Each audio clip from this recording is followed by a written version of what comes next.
All right, so the big question is are you hard? If you're not hard, we're gonna get you hard.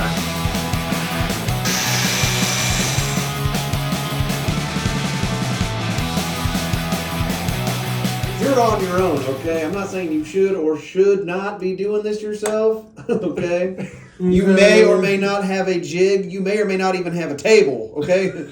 I'm going to tell you right now, though, we're going to show you how to get it done. What did I come over here for? The reason you're here is because you're trying to learn and or just see how well our product might be, which is this Shovelhead Hardtail, right, Ben? That's it. All That's right, the one. who made this? I did.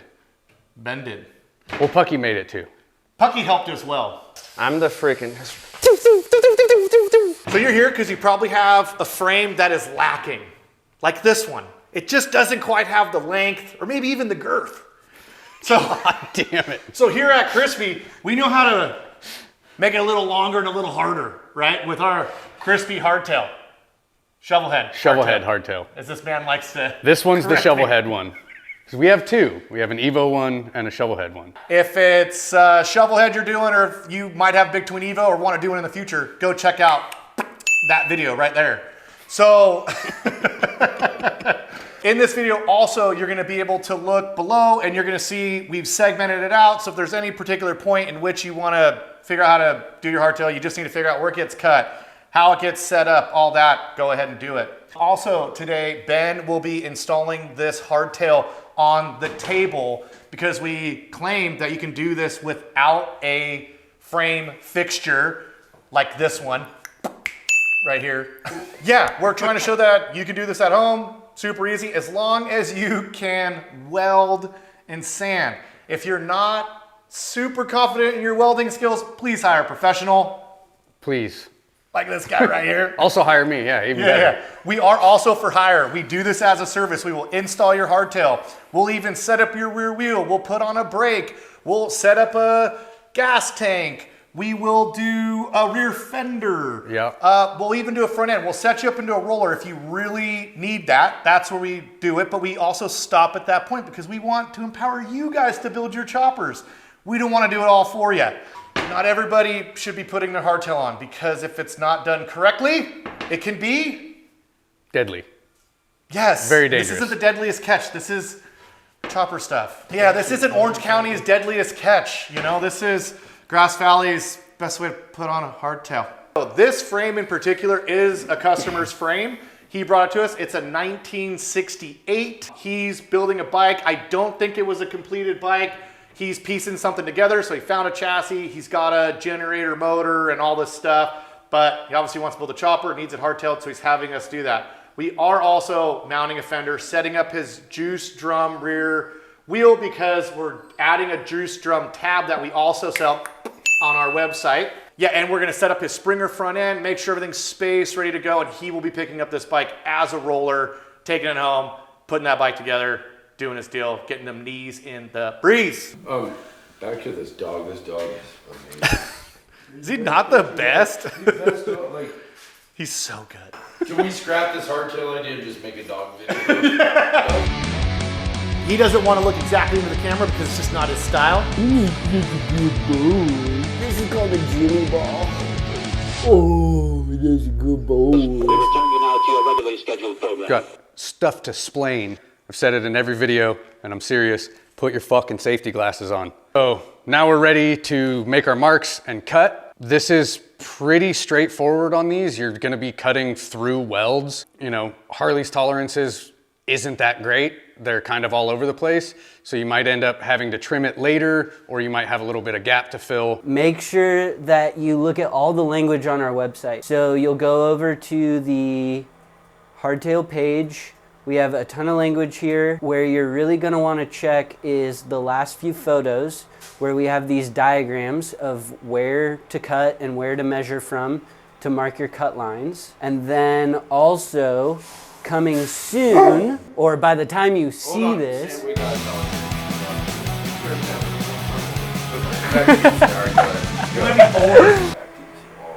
Jimmy, he's a good boy.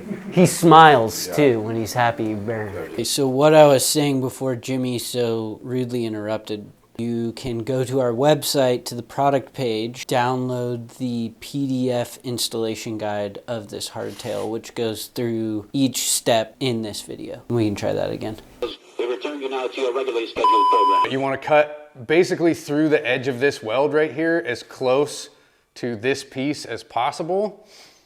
And then your next cut is going to be back under here on the seat post. And you have these nice little coil mounts that get real tight in here. So when you're cutting through here, you want to be really careful not to cut the coil mount, and you kind of want to cut like through the casting, which ends up doing a little extra cleaning on the seat post. No big deal. So then you're going to cut through the weld right here on these castings. You're going to have to clean the weld a little bit. And again, you might have to trim a little bit later, or there might be a little bit of gap. The gap's better for welding. The tolerances are kind of all over the place. And then in your kit with the hardtail, you're gonna get this little piece, which is for your transmission support. And I like to use this to make my cut. So down here, just flip this bad boy over, put it up against the transmission post, and I'll mark it there. And it's usually right through the end of this dimple. So I'll get that set, and then I'll make my mark there, and that's my mark to cut that. Important thing is these frames are usually under tension just because they're old and they get twisted or the way they were welded, whatever. So with the cutoff wheel, only cut like 95% of the way through, and then use the Sawzall, because if it pinches the Sawzall, it's just gonna shake you up a bit. If it pinches this, it can potentially grab and fling off into your face, break the blade. Like it's just dangerous. 90% with this, and then your last little nugget with this. And that's where we're gonna start.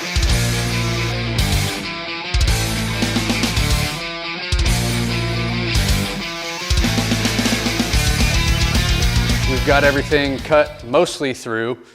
Now it's time for this bad boy to do our finish cuts. See that right there? Bound up and pinched, really pinched.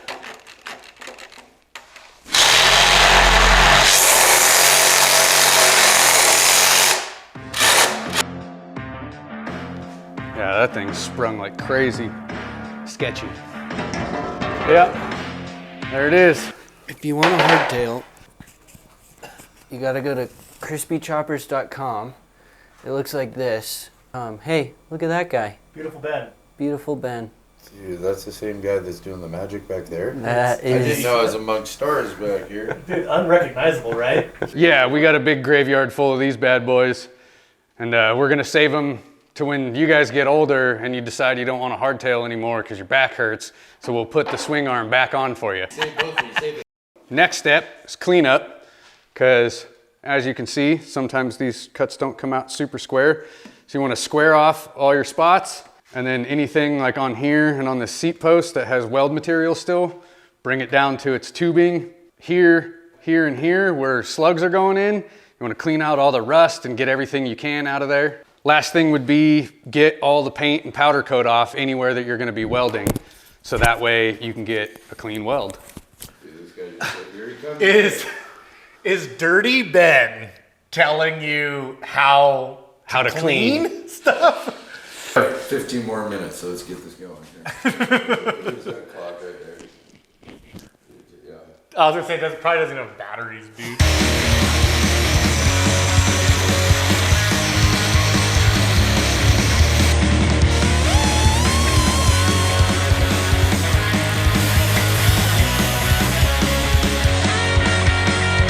"50-year-old Harley paint's hard as fuck."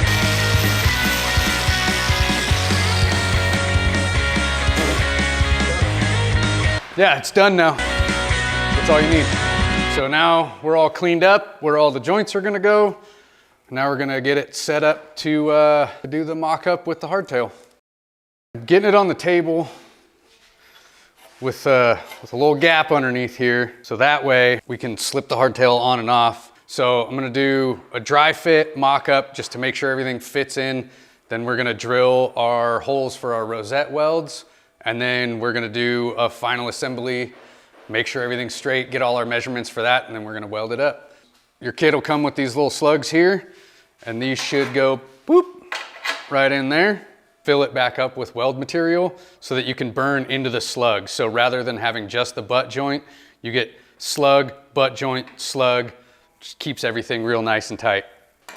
And then this thing should just kind of, sometimes you got to do a little wiggle. Come on now. Oh, come on, you.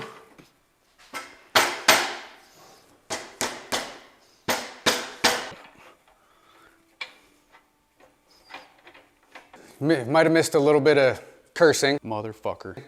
But we got it fit up. So now that I know it's gonna fit generally where I want it to, I've mocked up the transmission plate just to make sure all the holes lined up. I think we're in a good spot to where we can now take it off and drill all our rosette holes and do the final mock-up and then get everything real tight so we can start welding.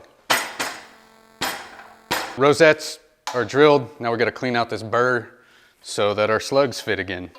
The fun stuff.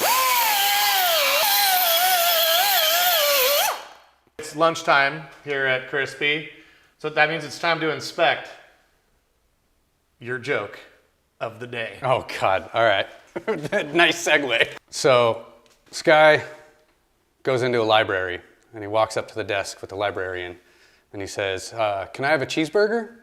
She goes, sir, this is a library. He's like, oh, right, sorry.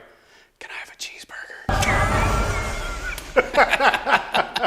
Yeah, it's lunchtime. I just wanted a quick giggle. Thank you, Ben. We're ready for the final fit up and get everything dialed in. We've got some 1-inch pieces under here. I'm gonna throw another one under just to make sure everything's nice and level. We're gonna start doing our measurements. You're gonna wanna use to register is your transmission plate. And we've got these sweet little transmission plates here. These are all stainless steel. So you're just gonna wanna take your transmission plate and line it up, bolt it all in, and that's gonna help with your registration. You can see here, that needs to come back a little bit. Get it loosely mocked up. I'm gonna get some bolts and put it in. To this is all you care about is from leveling from the engine which Engine is mount. 0, going there. 0.1. A smart man once That's told me. technically perfect. Yeah, it ain't going to the moon. That's almost some NASA accuracy there. Front engine mount, and we're 0. So your front engine mount and your axle plates, you want to be as close as possible. And for a chopper, I'd say we're dead on. We're within 0.1 degree. That's an RCH. Yeah. If you don't know what an RCH is, kids, look You it up. shouldn't be doing this. We're not going to tell you on this video. If you don't know what an RCH is, you shouldn't be doing this. And I love it because Russ is like, what is it? We got the plate in. We checked level with the axle plates and the front engine mount. Now we're gonna check square over here. I usually just go off the engine mount or the tank mount, and then you kind of just pick a point on the axle plates. So we're at 47 3/4 to the top, 47 3/4 to the top. I'd say that's about as straight as it gets. And I think we're ready to tack. Should be good to go. The whole thing behind the hardtails is keeping your vent. The reason why you don't want to go just buy an aftermarket frame is because you're going to have trouble with DMV and CHP. So forget about that headache and strip your bike down, cut it up, weld that sucker on there, or send it to us and we'll do it. Then build it back up the way you've always wanted to. Pretty much running from the cops here. We're running from the cops. Yeah. What did I do with my safety glasses? I have no idea what I did with them. Put your fucking safety glasses on. Don't do the dumb shit I did.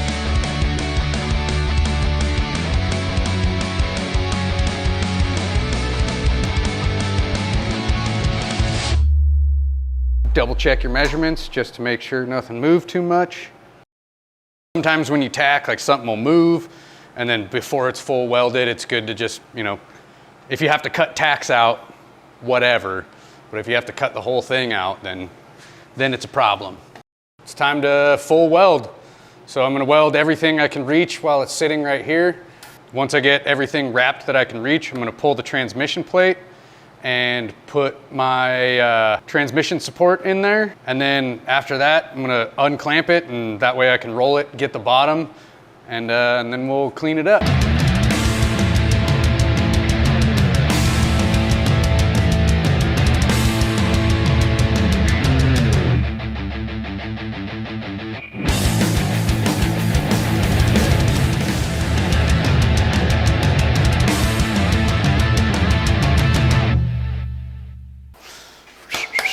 All right, now that everything's welded up, you can stop if you want to, and if you're doing it at home, or if you bring it to us, we'll clean all the welds and make it look like it never happened. Usually start with a flapper disc, get all the weld down close, and then just lighter and lighter and lighter, end with a DA, and then there's a couple parts in here where you can't really get stuff into, so we're gonna do some hand filing, and I'll show you how to do all that, and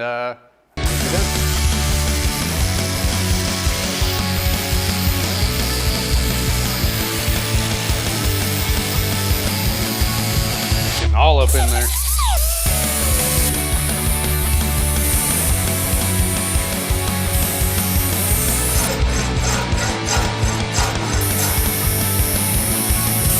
When you get it all shaped to where you like it, chances are up here that you're gonna hit your welds.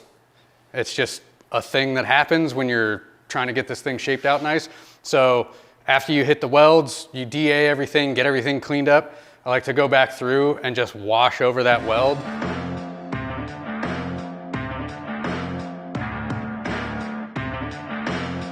Looks like it was welded and never touched.